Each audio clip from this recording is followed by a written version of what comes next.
মদিনার বাজার দিয়ে নবীজি যাচ্ছেন, নবীজির একটা ওঁট পছন্দ হয়েছে। তো নবী ওঁটের মালিকের কাছে গিয়ে জিজ্ঞেস করলেন, ভাইয়া এই ওঁটটার দাম কত?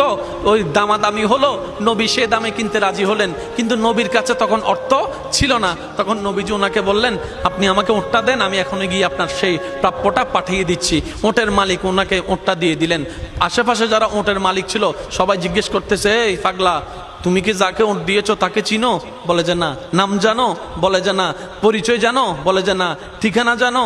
না। তো তুমি যে ওঁটটা দিয়ে দিলা, উনি যদি ওঁটের টাকাটা না ফাটায় তখন তো তুমি লসের মধ্যে চলে যাবা। সে ওঁটের মালিক বলে, এত সুন্দর নুরানি চেহারাওয়ালা কখনো বাটপার হতে পারে না, কখনো চিটার হতে পারে না, কখনো মিথ্যুক হতে পারে না। ওনার চেহারা দেখেই তো আমি ওঁট বিক্রি করার আগে মনটাই বিক্রি করে দিয়েছি, মনটাই বিক্রি করে দিয়েছি, মনটাই বিক্রি করে দিয়েছি। তোমরা যাই বলো, আমার মন বলে উনি আসবেই আসবে, টাকাটা পাঠাবেই পাঠাবে। এই কথা বলতে না বলতে কিছুক্ষণ পরে নবীজির একজন সাহাবা এসে বলছেন, একটু আগে একজন ওট নিয়ে গিয়েছেন, কাছ থেকে ওটের মালিকটাকে একটু দেখতে চাই। উনি বলে যে আমার থেকে।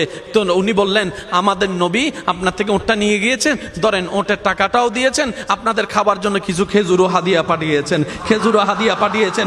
ওই ওটের মালিক বলে, ভাইয়া টাকাটাও রাখেন, খেজুরটাও রাখেন, আগে আমাকে ওনার কাছে নিয়ে যান।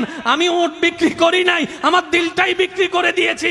ওনার চেহারা মোবারক দেখে আমার মনটাই পাল্টাই গিয়েছে, আমি কালিমা পড়ে মুসলমান হয়ে যেতে রাজি আছি। সুবহান। जिसका कोई सानी नहीं वो नबी हमारा है, मुस्तफा की अजमत का हद ही ना किनारा है। आशिक बोले लम याति नजीरु कफी नजरिन मिसले तुना शुद्ध पैदा जाना। चित्कार दिए बोलेन ना सुबहान। ওই নবীটা কাদের নবী? হয় নাই, সবার আওয়াজ বলেন, ওই নবীটা কাদের নবী? আমাদের কি ভাগ্য সেই নবীর উম্মত হতে পেরেছে। আর একটু জোরে